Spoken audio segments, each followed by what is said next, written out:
अस्सलाम वालेकुम viewers. Quantum number क्या होता है? ठीक है, क्वांटम नंबर हमारे पास एक ऐसा नंबर आता है जो कि किसी एटम के अंदर इलेक्ट्रॉन की कंप्लीट डिस्क्रिप्शन दे सके। Quantum numbers are certain numbers that give complete description of an electron in an atom.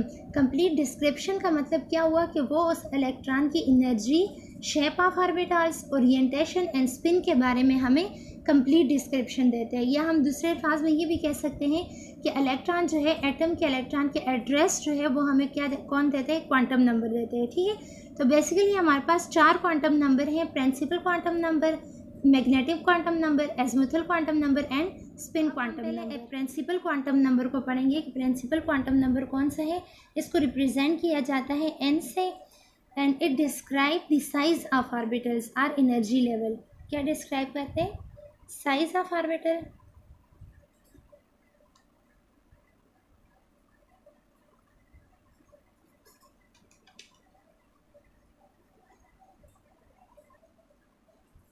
Principal quantum number जो है इसको रिप्रेजेंट किया जाता है n से।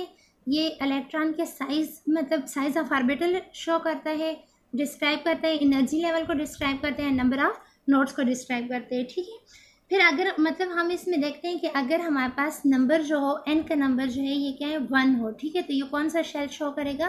के शेल। अगर n की वैल्यू 2 हो तो ये l शेल को शो करेगा, n is equal to 3 m shell and n is equal to 4 and shell and so on. यहाँ पर अगर हम मतलब कि ऑर्बिटल्स की एनर्जी को देखते हैं, ठीक है, अगर हम एनर्जी देखें तो एनर्जी डिपेंड करती है वैल्यू ऑफ n। अगर फॉर एग्जांपल सिंपल हम ये कह सकते हैं कि energy is directly proportional to number of shell, यानी कि नंबर ऑफ शेल हमारे पास कम होगा, लोअर होगा, तो n की वैल्यू अगर कम होगी तो उसकी एनर्जी क्या होगी? कम होगी। और n की वैल्यू अगर ज़्यादा होगी तो उसकी एनर्जी ज़्यादा होगी। जैसे आप देखें एक एटम में,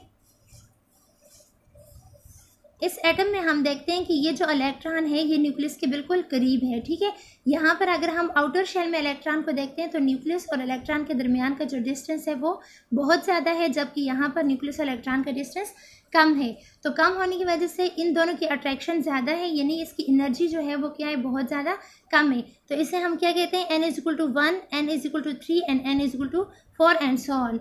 यहाँ पर अगर हम देखें कि n की वैल्यू कम है, 1 आ रही है, तो एनर्जी भी क्या होगी? इस शेल की एनर्जी कम होगी। जैसे जैसे n की वैल्यू ज़्यादा होती जाएगी उसकी एनर्जी भी ज़्यादा होती जाएगी। दूसरी बात, अगर हम स्टेबिलिटी को देखते हैं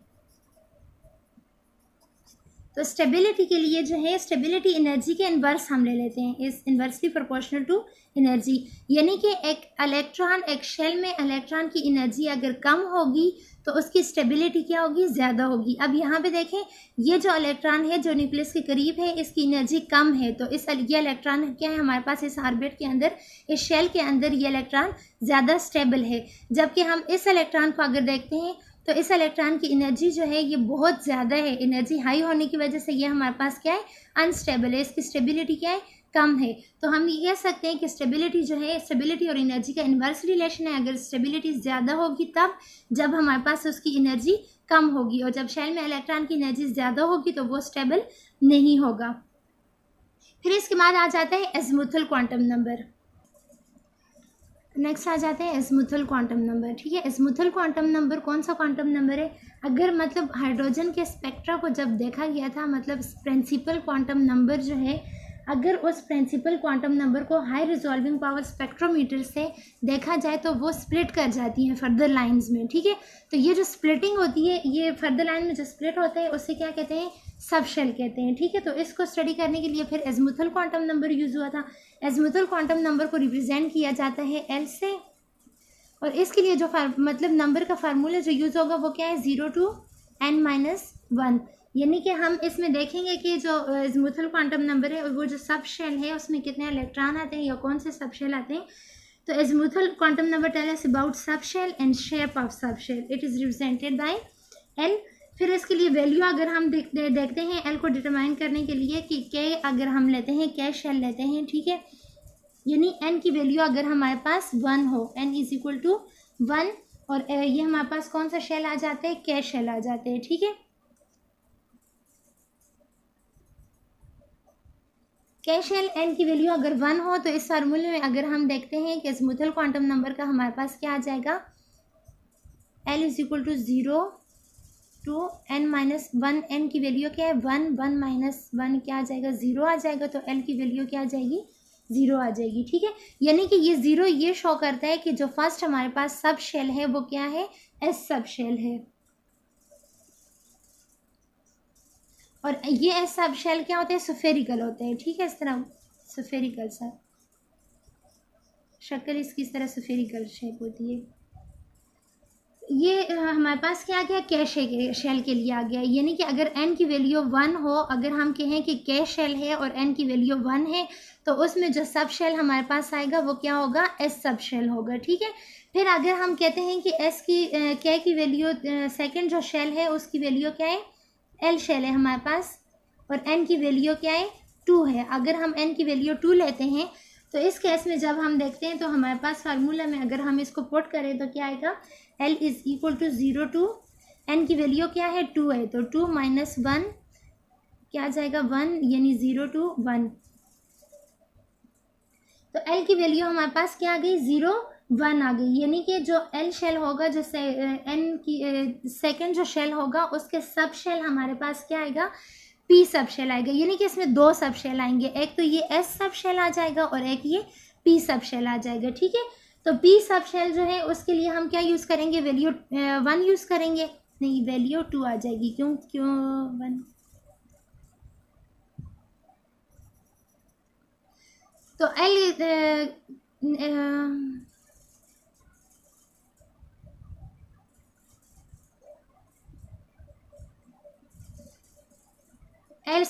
की वैल्यू हमारे पास क्या आ जाएगी 0 1 आ जाएगी। ठीक है, यानी कि एल जो शेल होगा, सेकंड जो शेल होगा हमारे पास, जिसको हम के शेल एल शेल कहते हैं, एल शेल में हमारे पास 2 सब शेल आएंगे, जो कि एक एस सब शेल है और एक पी सब शेल है। ठीक है, तो पी सब शेल के लिए हम क्या यूज़ कर रहे हैं, 1 यूज़ कर रहे हैं, तो वैल्यू हमारे पास इसकी पी शेल क्या होता है, डम्बल शेप होते हैं ये। ठीक है, डम्बल शेप स्ट्रक्चर होती है इसकी इस तरह की, ये पी शेल सब शेल के लिए ये स्ट्रक्चर आ जाती है।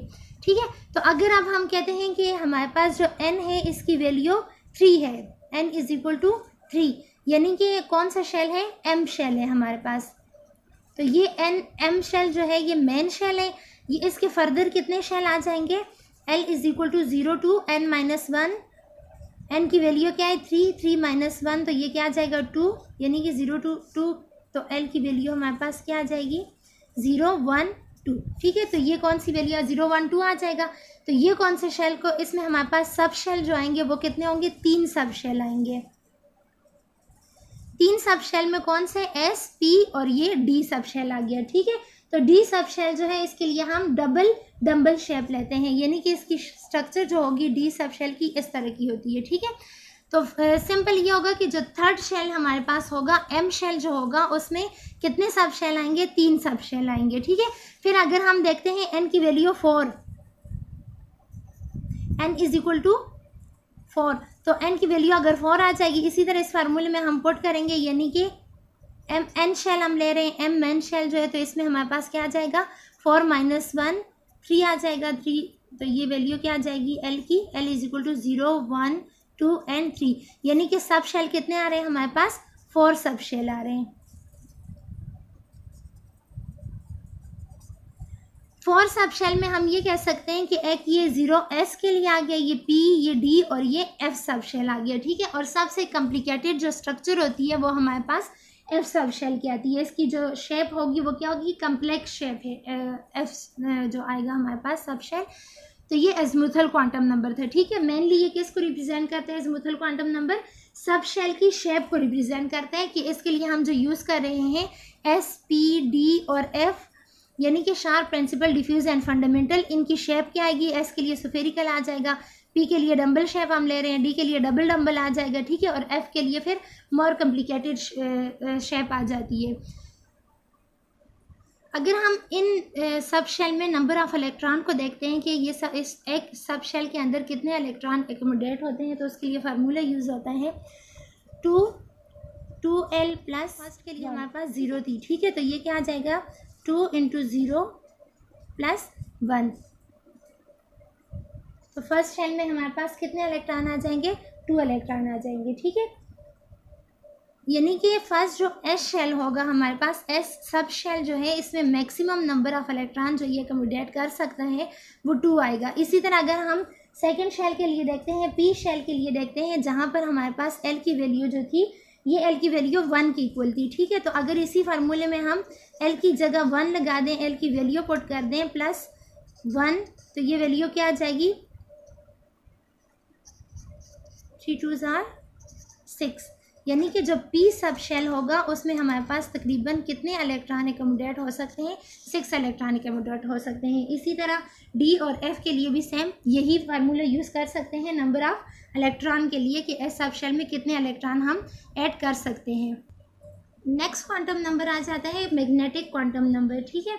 मैग्नेटिक क्वांटम नंबर को हम रिप्रेजेंट करते हैं एम से, ठीक है। और ये यूज़ होता है ऑर्बिटल के अंदर इलेक्ट्रॉन की ओरिएंटेशन को रिप्रेजेंट करने के लिए, यानी कि 3 एक्सिस के दरमियान एक्स वाई जेड जो एक्सिस है उसमें ऑर्बिटल्स की ओरिएंटेशन कैसी है उसको एक्सप्लेन करने के लिए मैग्नेटिक क्वांटम नंबर यूज़ होता है। It also explain the magnetic properties of electron and value of M depends upon value of azimuthal quantum number. यानी कि अगर हम कहें कि एम की जो वैल्यू है ये किस पे डिपेंड करेगी, एज़ीमुथल क्वांटम नंबर पे डिपेंड करेगी, ठीक है। यानी कि हम m की वैल्यू ले रहे हैं -l + l, ठीक है। -l से लेकर +l तक हम इस m की वैल्यू ले रहे हैं। यानी कि सब शेल में जो हमारे पास इलेक्ट्रॉन आएंगे, जो एज़ीमुथल क्वांटम नंबर में जो सब शेल बने थे वहाँ पर अगर हम उसे मैग्नेटिक क्वांटम नंबर में देखते हैं, क्योंकि हम मैग्नेटिक प्रॉपर्टीज़ को डिस्कस करने जा रहे हैं, तो इसमें इसकी वैल्यू क्या आ जाएगी, अगर l हमारे पास 0 की इक्वल हो तो m की वैल्यू हमारे पास आ जाएगी, m भी हमारे पास किसकी इक्वल होगा, 0 की इक्वल होगा। और ये s सब शेल को शो करेगा जिसमें हमारे पास सिर्फ s सब शेल में 2 इलेक्ट्रॉन एकोमोडेट हो सकते हैं, ये अभी हमने देख लिया, ठीक है। फिर उसके बाद अगर हम कहें कि l की वैल्यू 1 है, l = 1, यानी कि एज़ीमुथल क्वांटम नंबर में l की वैल्यू अगर 1 की इक्वल है तो m की वैल्यू किसकी इक्वल आएगी, -l, यानी कि -1 2 +l यानी +1, तो m की वैल्यू हमारे पास क्या आ जाएगी, 3 आ जाएगी। यानी कि 3 का मतलब क्या हुआ कि जो p ऑर्बिटल है, p सब शेल हमारे पास जो आया था, s सब शेल में हमारे पास सिर्फ एक ही आ रहा है, 2 इलेक्ट्रॉन एकोमोडेट कर सकता है। p सब शेल में हमारे पास फर्दर जो उसकी मतलब लाइंस आएंगी वो क्या होंगी, x एक्सिस में होगा, y में होगा एंड z एक्सिस में होगा, ठीक है। यानी कि ये x को शो करेगा, ये y को, और ये +1 z को शो करेगा। और ज़्यादा से ज़्यादा जो p ऑर्बिटल में हमारे पास इलेक्ट्रॉन आ सकते हैं वो कितने इलेक्ट्रॉन आ सकते हैं, 10 इलेक्ट्रॉन आ सकते हैं, ठीक है। और अब अगर हम देखते हैं कि l की वैल्यू अगर हमारे पास 2 की इक्वल है तो m की वैल्यू क्या आ जाएगी, m = -1, यानी कि -2 +2 0 ये -1 है, +1 एंड +2, तो कितने आ गए ये 1 2 3 4 5। तो इसमें हमारे पास कितने एक्सेस आ रहे हैं, टोटल 5 ऑर्बिटल्स आ रहे हैं। 5 ऑर्बिटल्स में कौन से, एक x आ गया, dx/, ये कौन से उसको शो कर रहा है, d ऑर्बिटल को शो कर रहा है, ठीक है। तो d ऑर्बिटल में हमारे पास आता है dx/, yz, xz, x² y² and z², ये सब d ऑर्बिटल के d सब शेल के ऑर्बिटल्स आ जाते हैं हमारे पास, ठीक है। तो इसी तरह अगर हम ले रहे हैं l = 3 के इक्वल, तो l अगर 3 के इक्वल होगा तो यहाँ पे हम क्या लिख देंगे, -3 -2 -1 0 +1 +2 एंड +3, तो टोटल कितने ऑर्बिटल बन जाएंगे, 7 ऑर्बिटल्स बन जाएंगे, ठीक है। तो ये हमारे पास कौन से, उसको 7 ऑर्बिटल्स में हमारे पास यानी कि 14 इलेक्ट्रॉन ये अकोमोडेट कर सकता है। और ये कौन से सब शेल को शो करेगा, f सब शेल को शो करेगा, जो कि जिसकी स्ट्रक्चर जो है बहुत ज़्यादा कम्प्लेक्स है। लास्ट क्वांटम नंबर हमारे पास आ जाता है स्पिन क्वांटम नंबर, यानी कि स्पिन क्वांटम नंबर कौन सा है, इसको डिनोट किया जाता है s से, ठीक है। और ये क्या करते हैं, इलेक्ट्रॉन की स्पिन को डिस्क्राइब करते हैं। Describe spin off an electron about its axis, यानी कि x y z एक्सिस में इलेक्ट्रॉन जो है उसकी स्पिनिंग क्या है, क्लॉकवाइज है या एंटी क्लॉक। मैंने इसमें 2 स्पिनिंग आती है, क्लॉकवाइज एंड एंटी क्लॉकवाइज, ठीक है। एंटी क्लॉकवाइज क्लॉकवाइज स्पिनिंग के लिए अगर हम लेते हैं तो उसमें हमारे पास क्लॉकवाइज स्पिनिंग को हम क्या कहते हैं कि इलेक्ट्रॉन जो होंगी जिनकी स्पिनिंग सेम होगी, सॉरी क्लॉकवाइज के लिए हम यूज़ करते हैं +1/-1/2, जबकि एंटी क्लॉकवाइज के लिए यूज़ करते हैं +1/2। और अगर इलेक्ट्रॉन की स्पिनिंग जो होंगी वो सेम होंगी तो इलेक्ट्रॉन को हम क्या कहेंगे, पैरेलल स्पिन कहेंगे। पैरेलल स्पिन वाले क्या होंगे, उनमें इलेक्ट्रॉन की जो स्पिनिंग होगी वो सेम होगी। और अगर इलेक्ट्रॉन की स्पिनिंग जो है वो अपोजिट है तो उसे हम क्या कहते हैं, एंटी पैरेलल स्पिनिंग, जिसको इस तरह शो किया जा सकता है।